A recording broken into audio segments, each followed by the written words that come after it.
선거대책위원회 클린선거 전략본부장 김재원입니다.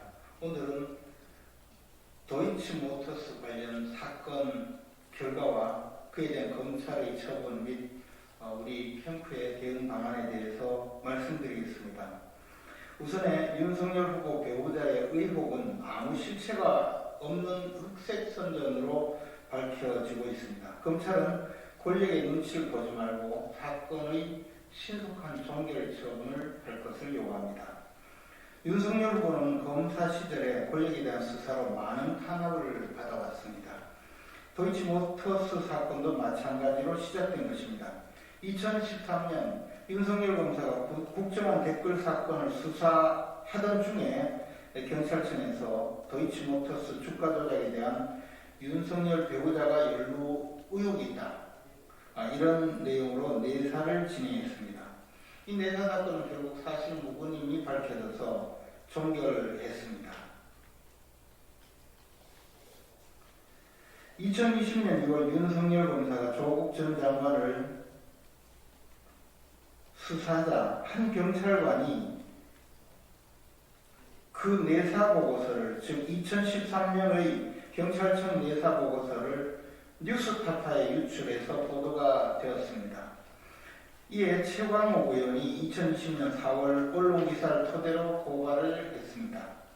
이 사건은 이해관계자가 고소고발한 사건이 아니라 권력기관을 동원해서 보복하기 위해서 만들어낸 사건입니다. 그렇기 때문에 실체가 없었던 겁니다.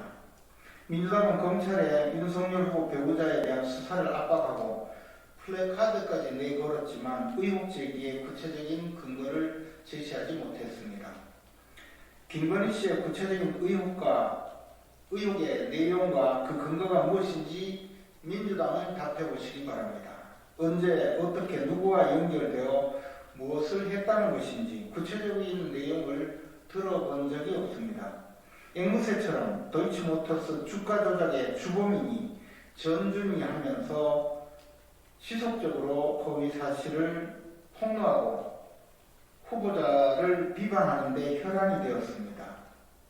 단순히 주변 사람이 범죄를 했다고 해서 연루 의혹이 있다고 주장하는 것이 과연 가당키나 한 일입니까?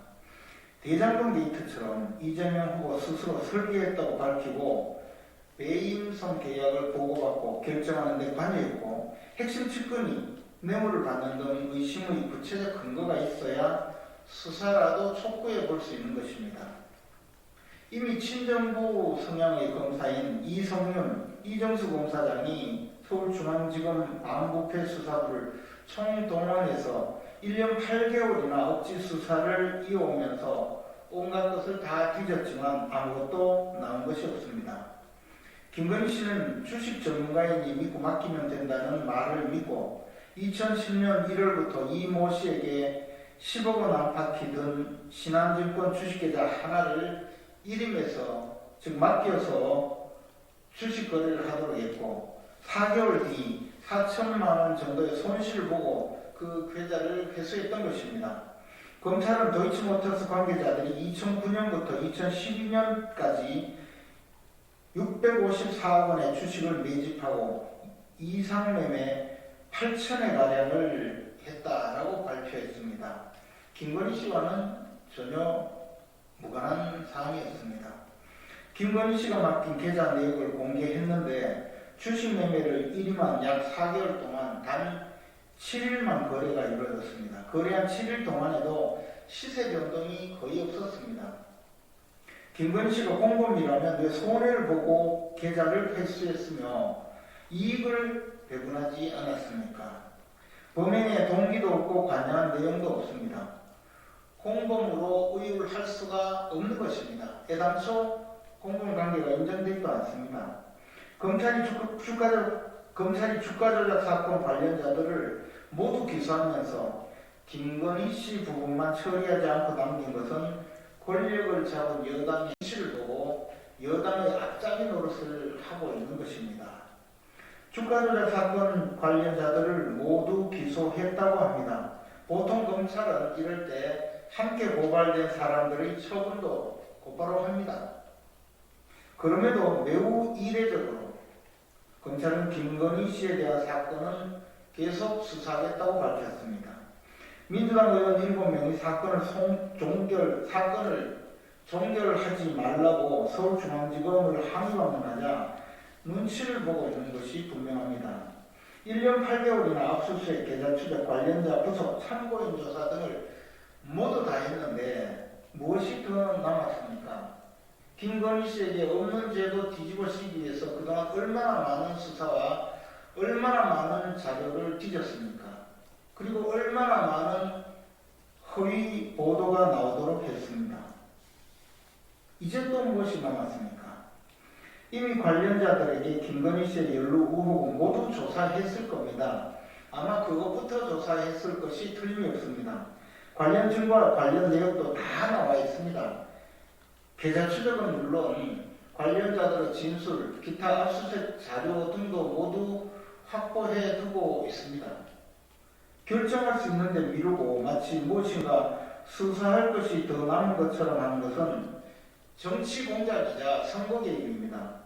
검찰은 즉시 사건을 처리해야 할 것입니다.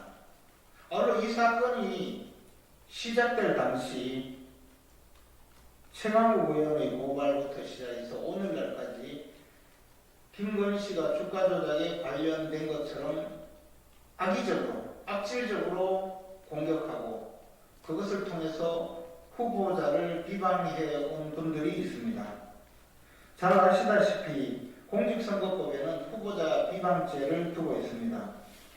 공직선거법 251조에는 당선되거나 당선되지 못하게 할 목적으로 연설이나 방송, 신문, 통신, 기타의 방법으로 공연히 사실을 적시하여 후보자, 그 배우자 또는 직계존비속 형제 자매를 비방한 자는 3년 이하의 징역 또는 500만 원 이하의 벌금에 처하도록 하고 있습니다. 다만 오로지 진실한 사실로서 공공이익에 관한 때에만 처벌을 하지 않도록 하고 있습니다. 지금까지 김건희 씨 관련된 허위의 주장을 하거나 악의적인 중상모략을 한 많은 분들은 진실한 사실이 아니라 허위 사실을 계속 반복적으로 주장을 해왔습니다. 이분들에 대해서는 모두 색출해서 악성 허위 주장을 한 분들에 대해서는 공직선거법 제251조 후보자 비방죄로 형사 고발을 하고 반드시 형사처벌을 받도록 해서 이 정치권에서 퇴출시키도록 하겠습니다. 그리고 공수처의 수사에 대해서도 한 말씀 드리겠습니다. 현재 공수처는 윤석열 후보에게 온갖 죄를 뒤집어 씌우기 위해서 이 정권의 충견처럼 행동하고 있습니다. 특히 소위 고발 사주 사건이라는 것을 공수처가 수사한다면서 온갖 불법적인 압수수색을 자행했고 또 수사를 거듭하면서 손준성 검사에 대해서는 구속영장을 여러 번 청구했습니다. 그러나 영장 범죄사실 내용을 보면 기가 막힐 지경이고 후속영장을 청구한 여원국 공수처 차장은 자기들이 아마추어라서 좀 소홀하다고까지 이야기했습니다. 공수처는 정권을 충견 노릇을 할 뿐만 아니라 사실은 아마추어들로 구성되어서 없는 죄를 뒤집어 씌우려고 해도 그 기술조차 부족한 집단입니다. 조선시대 포졸들을 데려와서 수사하는 것이 훨씬 더 나을 거라고 생각합니다. 우리는 공수처의 이러한 불법적인 수사 과정에서 여러 가지 문제, 허위의 공문서를 작성해서 수사에 활용한다든가 불법적인 압수수색을 한다든가 오로지 정권을 위해서 충직하게 공모하는 바람에 윤석열 후보에게 없는 죄도 뒤집어 씌우려고 하는 이러한 모든 형태를 낱낱이 찾아내서 직권남용죄로 고발할